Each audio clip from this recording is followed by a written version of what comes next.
안녕하세요. 죄송합니다. 마스크를 계속 끼고 이야기를 해서 죄송한데 저희가 굉장히 연로하신 어머니랑 같이 지내고 있기 때문에 혹시 감기라도 옮겨드릴까 봐 항상 조심하고 있습니다. 이해해 주시기 부탁드립니다. 어, 환난 날에 나를 부르라. 내가 너를 건지리니 내가 나를 영화롭게 하리로다. 시편 50편 15절 말씀입니다. 안녕하세요. 자비교회 성도 여러분. 이미 여러분과 교제를 나누면서 제 이야기는 꽤 들은 바가 있기 때문에 되풀이하는 것 같은 느낌이 드실 수도 있으리라 생각됩니다. 목사님이 저한테 간증을 부탁하셨을 때 그런저런 이유로 해도 되나 하고 잠시 생각했지만 근 60년이라는 이 세상 삶에서 하나님께서 저한테 주신 은혜가 너무도 크기에 하나님께 영광 돌리는 일이라면 언제 어디서건 제가 만난 하나님 얘기를 전해야 할 의무가 있다고 믿어서 이 자리에 감히 섰습니다. 잠시 기도하겠습니다.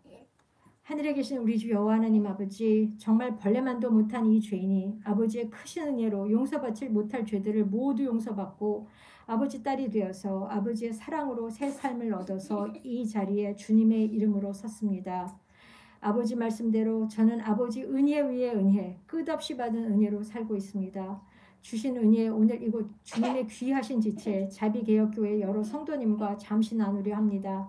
행여 아버지 이름에 누가 되지 않도록 또 듣고 계신 성도님들께 걸림돌이 되지 않도록 제 말 한마디 한마디 성령님 오셔서 주관하여 주시고 모든 영광 우리 주님 홀로 받아주시길 살아계신 예수 그리스도 이름으로 기도합니다. 아멘. 저는 1964년 5월에 서울시 중구 남대문로에 위치한 한 산부인과에서 태어났습니다. 저를 이 세상에 무사히 도착하도록 도와주신 그 의사 선생님은 독실한 기독교 신자이셨던 것 같습니다. 훗날에 저희 어머니 말씀이 그 의사 선생님은 당신이 받으신 아기 하나하나마다 이름을 적어서 작은 성경책 하나씩을 선물로 주셨대요. 그래서 제가 이 세상에 태어나서 제일 처음 받은 선물이 바로 성경책이었습니다. 불행하게도 주님을 믿지 않으셨던 저희 부모님은 그 성경책을 그냥 기념품 정도로 생각하셔서 잠시 가지고 계시다가 없애버리셨지만 저는 그 이야기를 늘 기억하고 있습니다. 믿지 않는 부모님, 게다가 불교와 미신에 아주 깊이 빠지셔서 사신 친할머니 품 안에서 자란 저는 사실 하나님이 누구신지 또 예수님이 누구신지 전혀 모르는 아이로 성장했어야만 합니다. 그러나 우리 하나님은 세상 만물의 창조주이시자 주인이십니다. 그분에게는 능치 못함이 없으시고 늘 당신의 자식들을 기억하시고 밤도 낮도 없이 챙겨주시고 보호해주시고 당신의 크신 뜻대로 인도하십니다. 저 역시 그런 하나님의 특별하신 은혜로 빠져나오지 못할 수렁에서 구원을 받았습니다. 제가 유치원에 갈 나이가 되었을 때 무슨 이유에선가 저희 집안 어른들께서는 저를 천주교회에서 운영하는 유치원에 보내기로 하셨습니다. 거기서 처음 하나님이 아니고 하느님과 또 예수님이라는 단어를 배웠고 예수님의 목상, 나무로 만든 상을 보았습니다. 거기서 처음 기도라는 걸 배웠는데 지금 생각해보면 물론 성경적으로 그렇게 다 올바른 것은 못 되었지만 그래도 그런 것들이 제 안에서 자라는 작은 씨앗들이 되었어요. 그리고 미국 영화를 너무도 좋아하시던 저희 아버지 덕분에 어린 시절부터 왕중왕이나 코우바디스 같은 오래된 헐리우드식 기독교 영화도 여러 편 보게 되었습니다. 하지만 저희 부모님은 점점 불교에 심취하셔서 제가 교회에 간다는 것은 감히 생각도 못할 일이었습니다. 저도 어른들을 따라서 절에 자주 갔었고 한 집에 두 종교가 있으면 집안이 망한다는 어른들 말씀에 저의 종교는 당연히 불교여야 한다고 생각했습니다. 그렇게 시간이 지나면서 저는 천천히 예수님을 잊고 살았는데 중학교에 들어가서 생각지 않게 음악 선생님 한 분과 친해지면서 그분의 초대로 교회에 몇 번 가보게 되었습니다. 그 교회 학생부 성가대가 성가 경연대회에 나가는데 음악 선생님은 절 보고 와서 같이 노래를 부르자고 하셨고 그래서 생전 처음 확실한 나의 간증이라는 찬송을 배웠고 부모님 몰래 토요일 모임에 방문해서 성경 속에 나오는 잃어버린 동전의 이야기를 들었습니다. 그러나 영적으로 완전히 죽어있던 제게는 그게 무슨 이야기인지 전혀 이해가 되지 않았어요. 그러다 어찌해서 또 부모님께 교회 간 걸 들키게 됐고 아주 크게 며칠 동안 혼난 다음에 다시는 교회에 돌아가지 않았습니다. 그러다 고등학교에 들어가서 다시 주님의 사람들을 만나게 되었는데 또 음악 선생님 한 분과 제일 친한 친구 두 명이 교회 생활을 아주 열심히 하는 자매들이었습니다. 특히 친구 중 하나는 여러 대째 믿음 깊은 기독교 교육자 집안의 딸이었고 그 아이의 부모님은 제가 놀러 갈 때마다 정말 따뜻하고 깊은 사랑을 보여주셨습니다. 그게 저한테는 이 세상의 그 무엇보다도 부러운 것이었습니다. 왜냐하면 저희 집안 환경은 매우 달랐기 때문이죠. 그분들은 한 번도 절 보고 교회 가자고 하신 적이 없었지만 제가 제 친구한테 한 번 교회 가보고 싶다고 했을 때 너무나도 기뻐해 주셨답니다. 그렇게 해서 대학생이 된 저는 마치 007 스파이 영화처럼 부모님께는 주일날 도서관에 간다고 거짓말해가면서 몰래 교회를 다니게 되었습니다. 그러나 지금 생각해보면 진짜 믿음은 아니었고 그냥 왠지 교회에 가면 평안하고 무언가 다르다는 느낌으로 계속 나가게 되었습니다. 그러던 어느 날 교회 다니는 걸 결국 저희 어머니한테 들키게 되었고 집안이 저로 인해서 정말 발칵 뒤집히는 일이 벌어졌습니다. 그것이 한국에서 있었던 저와 교회의 이야기 전부입니다. 이후 저는 평탄치 못했던 저희 어머니와의 관계, 서울대 진학에 실패해서 인생에 뒤떨어졌다는 자괴감, 소위 대한민국 상류층 갑의 인생을 살던 제 어린 시절 친구들에게 대한 열등감, 불안감, 우울증 등으로 힘들게 살았습니다. 그러나 겉으로는 전혀 그렇지 않은 척 위성과 빈 껍데기의 화려함으로 위장하고 지내며 속으로는 걷잡을 수 없이 썩어가고 있었습니다. 하나님을 제대로 알지 못했던 저는 제가 왜 사는지 그 이유조차를 몰랐고 모든 것들이 다 남의 잘못으로 생각돼서 속으로 점점 더 분노하고 비뚤어져 갔습니다. 그러던 중 1989년 가을에 갑자기 프랑스로 갈 수 있는 기회가 생겼고 그렇게 저의 인생 2막이 시작되었습니다. 책임감이란 전혀 없이 이기적이던 제게는 마음대로 살 수 있는 기회가 생겼고 저는 그때부터 성경 속에 나오는 돌아온 탕화의 삶을 그대로 살게 됩니다. 하나님 생각은 거의 없이 살았는데 그런 제 안에 외로움과 회의, 떨어낼 수 없는 죄의식, 우울증 등이 모두 겹쳐서 한국에 있을 때보다 제 상태는 훨씬 더 악화되어 있었습니다. 그런데 그렇게 어둠 속에서 눈먼 두더지처럼 살던 제게 하나님은 놀라운 역사를 시작하셨고 제 애초 계획이 틀어지면서 갑자기 이사가게 되었던 벨기에에서 저는 그동안 잊고 살았던 하나님께서 저를 잊고 있지 않고 계셨다는 걸 깨닫게 되었습니다. 하지만 제 인생의 주인이 하나님이 되시는 걸 인정하는 게 왜 그렇게 힘들게 느껴졌는지 모르겠습니다. 제 마음대로 살고 싶었던 것 같아요. 그래서 얼마 동안 교회와 세상에 양다리를 걸치고 살면서 하나님을 슬프게 하시는 삶을 살았습니다. 그래도 오래 참으시는 우리 하나님은 저를 절대 버리시지 않았고 매일 기다려 주셨습니다. 그리고 마침내 1992년 봄 저는 주님의 십자가 아래 무릎을 꿇고 그간의 죄를 통회하며 회개했습니다. 그날이 제가 참으로 생명을 얻은 날이고 다시 태어난 날입니다. 그날 이후 여전히 넘어지고 다치는 일이 많았지만 여태껏 단 한 번도 제 삶의 주인이 누구인지를 혼동하는 일은 없었습니다. 제 삶의 주인은 저를 사랑하시고 저를 위해 십자가에서 제 대신 돌아가 주신 예수님이십니다. 모두가 주님의 은혜고 변함없는 사랑 때문입니다. 주님 감사합니다. 할렐루야. 그 후에 하나님께서는 의지할 곳 없이 혼자 살아가던 제게 모든 것을 주셨습니다. 믿음의 출발점이 되어준 귀한 교회들, 그곳에서 배우기 시작한 주님의 말씀, 기도와 사랑으로 저를 이끌어주신 목사님들과 사모님들, 형제자매들 뿐만 아니라 제가 더 이상 믿지 않는 육의 부모님께 도움을 받지 않아도 될 수 있도록 하나님께서는 제게 직장까지 마련해 주셔서 처음으로 제 스스로 설 수 있게 됐고요. 그렇게 유럽에서 10년을 살았습니다. 그리고 1999년 여름에 결혼해서 미국 남플로리다로 이주하게 되었습니다. 한 2, 3년만 프랑스에 살다가 서울로 다시 돌아오겠다고 하고 떠난 지 10년 만에 저는 서울이 아닌 제3국 미국으로 가게 된 것입니다. 이번에는 제 계획이 아니었습니다. 하지만 저는 그것이 제 주인 되신 하나님의 뜻이라 굳게 믿고 갔습니다. 여기서 잠깐 제 남편 이야기를 하겠습니다. 제 남편은 독실한 캐톨릭 가정에서 자란 막내 외아들입니다. 하지만 왠지 어릴 때부터 자신이 배우는 카톨릭 교리에 뭔가 잘못된 부분이 많이 있다고 생각하면서 자랐고 결국은 대학에 진학할 무렵에 아주 성당을 떠나게 되었습니다. 하나님께서 하지만 좋은 머리를 주셔서 어렵지 않게 부모님이 원하시던 대로 로스쿨에 진학하게 되었고 별 어려움 없이 아주 평범한 미국 젊은이로 행복하게 살고 있었습니다. 그러던 중에 저희 시아버지께서 갑자기 50대 중반에 폐암으로 돌아가시게 되었고 그때부터 저희 남편의 인생이 아주 바뀌게 됩니다. 사실 그때까지 저희 남편의 가장 든든한 후원자요 친구는 그 아버지셨거든요. 우울증에 걸린 저희 시어머니와 평소에 저희 남편과 그리 가깝지 않았던 두 누이들은 제 남편에게 어떤 도움도 줄 수 없었고 비싼 학비와 자기 인생에 대한 회의로 제 남편은 다니던 로스쿨을 휴학하고 식당의 웨이터로 취직하게 되었습니다.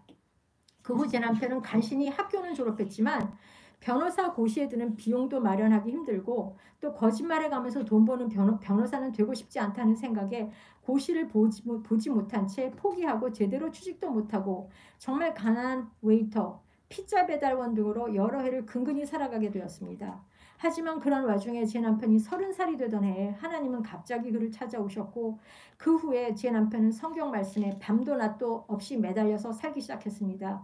그러던 중 교회 성경 공부 그룹 친구들의 기도와 하나님이 기뻐하시는 변호사가 되면 된다는 격려로 제 남편은 로스쿨을 졸업한 지 장장 7년 만에 다시 책을 잡고 몇 달 공부한 끝에 단 한 번의 고시를 패스할 수 있었습니다. 정말 기적이었죠. 하지만 졸업한 지 7년이나 된 늙은 변호사를 고용해주는 법률회사가 없다 보니 제 남편은 여전히 가난한 피자 배달원이었습니다. 하지만 그 속에서도 제 남편은 한 번도 자신의 삶 속에 하나님의 임재를 의심하지 않았고 늘 기쁘게 살았답니다.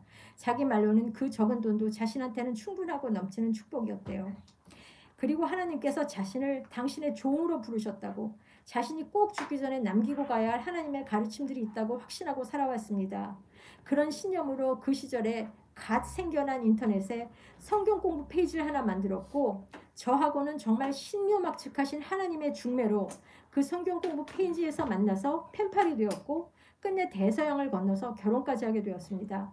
그것이 1999년 8월이고 저희 부부는 그렇게 주님에 대한 믿음 하나만 가지고 정말 가난하게 30대 중반의 늙은 신혼부부의 삶을 시작하게 되었습니다. 이후 저희 삶에 어려웠던 이야기를 여기서 하자면 아마도 3박 4일은 좋게 필요할 것 같아서 여기서 그냥 간단한 예화 몇 가지만 말씀드릴게요.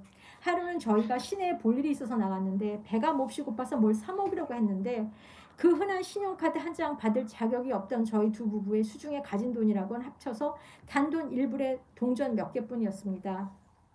그래서 저희는 맥도날드에서 파는 99센트짜리 햄버거를 하나 사서 반씩 나눠 먹었던 적이 있습니다.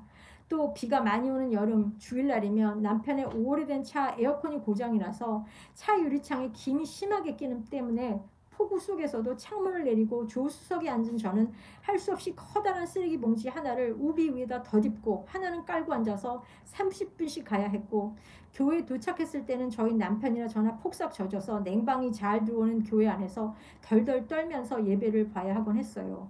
때론 월세 낼 돈이 없어서 하나님께 울며 원망조로 기도하기도 했는데 하나님은 그런 저를 야단도 치시지 않고 늘 사랑으로 은혜로 덮어주셨고 언제나 오병이어의 기적처럼 어디선가 돈이 들어와서 단 한 번도 집에서 쫓겨나지 않고 잘 살 수 있었답니다.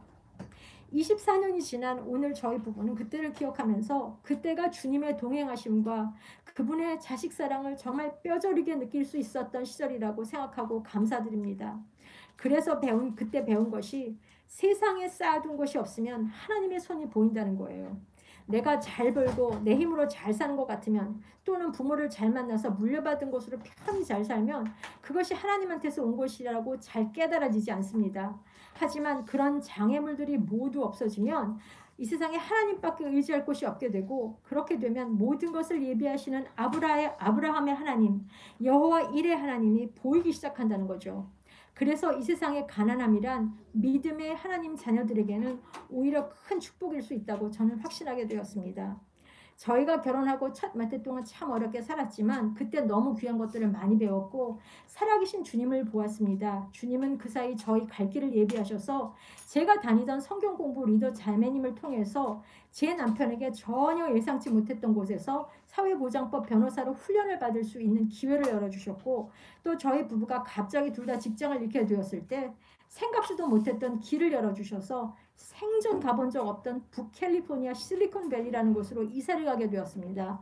그것도 도저히 인간의 힘으로는 불가능한 일이었는데 어느 날 갑자기 조그마한 한미 합작회사 하나가 저희 이사 비용과 정착금 쪽으로 5,000불까지 내줘가면서 저를 고용하고 싶다고 해서 어디 가서 살지도 모르고 커다란 트럭 하나를 빌려서 6일 동안 남편이 직접 운전해서 거대한 미국 대륙을 건너서 이사했습니다. 마치 아브라함이 하나님이 떠나라고 하시니까 무작정 그 약속을 믿고 떠났던 것 같아요. 그런데 정말 캘리포니아는 저희에게 요셉의 애국, 아브라함의 약속의 땅이 되었습니다. 플로리다에서 그렇게 가난했던 저희 부부는 저희 남편이 캘리포니아에서 연방정부 변호사로 고용이 되고 제가 인텔과 구글 본사를 거치게 되면서 물질적으로 상당히 안정되게 살게 되었습니다. 지금도 저는 저희 집에 오시는 모든 손님들에게 늘 얘기합니다. 이 집도 이 집안에 있는 모든 물건이 다 하다못해 찻숟갈 하나까지 모두 하나님께서 주신 것이라고요. 정말 저희 부부는 하나님의 신비한 계획에 의해서 가난 속에서 하나님을 바라보는 경험을 해보았고 이제는 물질 속에서 넘어지지 않기 위해 기도하며 살고 있습니다. 왜냐하면 제 경험으로 믿는 자에게 가난함보다 훨씬 더 위험한 것이 물질의 풍요라고 생각되기 때문입니다. 잠언에서 아굴은 이렇게 기도했죠. 나를 가난하게도 마옵시고 부하게도 마옵시고 오직 필요한 양식으로 나를 먹이시옵소서. 혹 내가 배불러서 하나님을 모른다 여호와가 누구냐 할까 하오며 혹 내가 가난하여 도둑질하고 내 하나님의 이름을 욕되게 할까 두려워함이니이다. 아멘. 이제 마지막으로 저희 집안 얘기를 해드리고자 합니다. 앞서 말씀드렸던 것처럼 저는 정말 불신 중에 불신 이교도 집안에서 나고 자랐습니다. 그러다가 제가 주님을 알게 된 날로부터 주님께서는 늘 제게 저희 부모님과 동생의 구원을 위한 기도를 시키셨어요. 그래서 1992년 봄부터 저는 저희 가족의 구원을 위해서 기도를 시작했습니다. 그런데 신기하게도 제 머릿속에 늘 떠오른 장면이 하나 있었는데 그건 바로 제가 다니던 고등학교 길 건너편에 위치한 세문안교회 입구에 써있던 성경 팻말이었어요. 주 예수를 믿으라. 그리하면 너와 네 집이 구원을 얻으리라. 그래서 저는 기도할 때마다 주님께 이렇게 말씀드렸습니다. 주님, 그때 그 하얀 팻말이요. 교회 입구에 아치 모양으로 걸려있던 그 말씀 기억하시죠? 주님 그러셨잖아요. 믿으면 저와 제 식구들 다 구원해 주시겠다고요. 물론 그 말씀이 모든 성도에게 다 적용되는 것은 아닐 수도 있다고 생각합니다. 하지만 주님은 에스겔서 18장 23절에서 이렇게 말씀하세요. 주 여호와의 말씀이니라. 내가 어찌 악인이 죽는 것을 조금인들 기뻐하랴. 그가 돌이켜 그 길에서 떠나 사는 것을 어찌 기뻐하지 아니하겠느냐. 또 에스겔 33장 11절에서 재차 말씀하시길 주 여호와의 말씀이니라. 나의 삶을 두고 맹세하노니 나는 악인이 죽는 것을 기뻐하지 아니하고 악인이 그 길에서 돌이켜 떠나 사는 것을 기뻐하노라 라고 하셨습니다. 그래서 제 생각에 하나님께서는 한 가정에서 먼저 믿은 자들에게 나머지 가족들의 구원을 위해서 끊임없이 기도하고 포기하지 말라고 하시는 것 같아요. 제가 제일 좋아하는 성구 중 하나가 누가복음 18장 1절에서 10절입니다. 끊임없이 불의한 재판장에게 찾아와서 자신의 원한을 끝내 해결받은 과부의 비유 말씀입니다. 1절에서 예수님은 직접 이렇게 말씀하셨어요. 예수께서 그들에게 항상 기도하고 낙심하지 말아야 할 것을 비유로 말씀하여 그래서 저도 오직 주님의 힘으로 계속 기도를 할 수 있었습니다. 별 변화도 보이지 않았고 영 주님의 응답이 오지 않는 것 같아서 눈물로 기도하는 때도 참 많았습니다. 그러나 우리 여호와 하나님 아버지는 늘 우리의 기도를 듣고 계세요. 그분의 시간이 우리가 생각하는 스케줄과 맞지 않는다고 절대 돌아서지 마세요. 만일 우리가 드리는 기도가 주님의 말씀에 합당하다면 하나님과 씨름한 야곱처럼 포기하지 말고 계속 기도하세요. 그것이 주님이 기뻐하시는 일이라 저는 믿습니다. 저희 아버지께서는 의사가 24시간 안에 돌아가시게 될 거라는 위중한 병환으로 2004년 3월에 중환자실에 들어가시게 되었습니다. 그 당시 미국에 있던 저는 믿지 않으시던 저희 아버지가 그날 밤으로 돌아가시면 지옥에 가실 것이라는 생각에 혼비백산이 되었습니다. 당연한 이유는 아버지를 화나시게 하지 않기 위해서 제가 사랑하는 아버지가 종교 문제로 또다시 저와 벽을 쌓으실까 봐 두려워서 한 번도 아버지께 눈물로 진정으로 전도를 한 적이 없었기 때문입니다. 그때까지 그저 좋게 예수님 이야기를 가끔거리긴 했지만 제대로 한 번도 간청드려 본 적이 없었는데 이제 내 아버지가 지옥 가게 생겼다고 하니까 끔찍하고 무섭고 어찌할 줄 모를 만큼 슬프고 죄의식이 들었습니다. 에스겔서 3장에서 주님께서 말씀하시길 가령 내가 악인에게 말하기를 너는 꼭 죽으리라 할 때 네가 깨우치지 아니하거나 말로 그 악인에게 일러서 그의 악한 길을 떠나 생명을 구원하게 하지 않으면 그 악인은 그의 죄악 중에 죽으려니와 내가 그의 피값을 내 손에서 찾을 것이고 라고 하셨는데 그게 바로 제 아버지의 피값이라고 생각하니 정말 저도 제 아버지와 함께 그냥 거기서 죽고 싶었습니다. 제 아버지가 지옥에 가신다면 제가 어떻게 이 세상에서 발을 뻗고 살겠어요. 아마 제 평생에 하나님한테 죽을 힘을 다해서 기도했다면 아마 그때였던 것 같습니다. 그래서 저와는 제 남편은 오늘까지도 그때 얘기를 하면 야곱의 레슬링이라고 이야기합니다. 정말 힘들어서 포기하고 싶은 날이 많았거든요. 그래서 저는 확실히 말씀드릴 수 있어요. 그렇게 어려운 기도, 그러나 그것이 하나님 뜻에 부합한 기도라면 하나님께서 기도할 힘을 주시고 쓰러지면 일으켜 세워주시고 또다시 하나님께서 새 힘을 주시고 다시 기도시키실 거라고요. 마치 엘리야 선지자가 도망치다 쓰러져서 잠들었을 때 천사를 보내서 떡과 물을 먹이셨던 것처럼 우리에게 기도할 힘을 주실 거예요. 저와 제 남편은 그렇게 주님의 힘으로 기도를 계속할 수 있었고 저희 아버지는 몇 번의 죽을 고비를 세상 사람들이 말하는 것처럼 기적같이 넘기시고 어느 정도 회복이 되셔서 일반 병실로 옮기시게 되었습니다. 그래서 주님의 은혜로 그 후에 7개월을 더 이 땅에 머무셨는데 그 사이에 예수님을 영접하시고 당신의 요청으로 병상에서 교리문답과 세례까지 받으시고 주님 나라에 가셨습니다. 할렐루야. 저희 아버지 가시고 몇 해 안 돼서 이번에는 저희 시어머니 건강이 급속히 악화되셨습니다. 그래서 이번에는 캘리포니아에서 플로리다로 계속 찾아뵙고 시어머니께 복음을 전하게 되었습니다. 저희 아버지와 달리 시어머님은 오랜 병을 앓으셨고 무척 고생을 하셨는데 전에는 남편이 복음을 전하면 화를 내시던 분이었는데 어느 날인가 응급실 병상에서 참 복음의 의를 깨달으시고 믿게 되셨습니다. 시어머님은 당신 친구분들한테도 당신이 들은 그 복음, 예수님의 복음을 전해달라고 하실 정도로 변하셨습니다. 늘 당신 자신만 챙기시던 굉장히 이기적인 분이셨는데 정말 거듭나신 후에는 얼마나 이웃을 챙기셨는지 몰라요. 며느리 된 저의 눈에는 그 변화가 참으로 놀라웠답니다. 불편하신 몸으로도 불평 한 번 안 하시고 사시다 그렇게 주님 곁으로 가셨어요. 그 다음은 제 동생 네오였어요. 제가 복음을 전하면 그리고 간증하면 저한테 저런 예수쟁이라고 하면서 전혀 듣지 않는 아이들이었는데 주님께서 그 후에 조용히 역사하고 계심을 저는 몰랐습니다. 전혀 몰랐습니다. 어느 날 들어보니 교회를 나가기 시작했다고 또 그동안 참 일이 많았다고 자기들 간증을 해왔습니다. 그때는 저희 어머니 몰래 동생과 동생 아내가 숨어서 교회 생활을 했었는데 5년 전쯤에 동생이 갑자기 독일 회사로부터 입사 제안을 받게 되었습니다. 혼자 계실 연로한 어머니를 놓고 갈 생각에 동생이 참 많이 힘들어했지만 주님의 인도하심이라고 믿고 제 동생 내외와 어린 조카딸이 독일로 이주하게 되었습니다. 이주 초기에 동생 또한 어려움이 참 많았지만 그 고난 속에서 제 동생은 살아계신 주님을 정말 진짜로 경험하게 되었고 지금은 그곳에서 좋은 현지 교회로 인도하심을 받아서 주님의 크신 은혜로 신앙생활을 잘하고 있습니다. 저희 친정에는 그렇게 모두 구원받고 저희 어머니 한 분만 남아 계셨습니다. 사실 저와 제 어머니는 전에 그렇게 좋은 사이가 아니었기 때문에 어머니에 대한 제 감정은 무척 복잡했습니다. 유난히 제 믿음에 반대가 심하셨고 강한 성격이셨기 때문에 저희 어머니가 예수님을 믿으신다는 건 정말 어려운 일일 거라고 생각했습니다. 그리고 한동안은 어머니가 저와 아예 연락도 끊고 지내시기도 했고요. 하지만 신실하신 주님은 따로 계획이 있으셨답니다. 어머니가 그렇게 안쓰러워하시고 애지중지하시던 외아들을 갑자기 독일로 보내버리신 거예요. 그래서 혼자 남으신 저희 어머니의 심령이 무척 상하셨던 것 같습니다.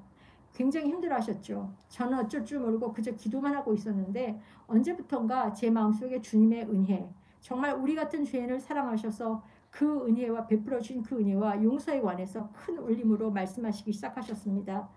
과거에 있었던 상처는 다 묻어버리고 다시는 꺼내지 말라고요. 제가 주님으로부터 그 큰 은혜의 용서를 받았으니 저도 당연히 주님이 저를 용서해 주신 것처럼 저희 어머니를 무조건 용서해야 한다고 말씀하셨습니다. 그리고 그때 주님은 제게 이때다 내 엄마한테 가라 라고 용기를 주셨고 저는 정말 떨리고 두려운 마음으로 14년 만에 처음으로 저희 어머니 댁으로 찾아왔습니다. 어색할 것 같았는데 하나님이 하시니까 정말 제 마음속에 하나도 원망이 남아있지 않았습니다. 그저 저희 어머니가 안쓰럽고 가엾다는 생각뿐이었습니다. 정말 제 마음속에 없었던 사랑을 하나님이 채워주시는 걸 직접 느낄 수 있었답니다. 할렐루야.